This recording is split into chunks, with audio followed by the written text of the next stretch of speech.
PTI ने practice and procedure ordinance supreme court में challenge कर दिया। दरखास्त में सदारती ऑर्डिनेंस गैर आईनी करार देने की इस्तदा की गई है। मजीद जानते हैं डॉन न्यूज के नुमाइंदे उमर मेहताब बढ़नी से। उमर, बताइएगा।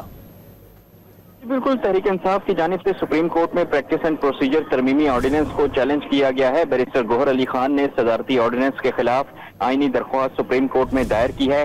दरख्वास्त में इस्तदा की गई है कि प्रैक्टिस एंड प्रोसीजर सदारती तरमीमी ऑर्डिनेंस को गैर आईनी करार दिया जाए। सदारती ऑर्डिनेंस के बाद प्रैक्टिस प्रोसीजर कमेटी के तमाम फैसलों को गैर कानूनी करार देकर कलादम करार दिया जाए।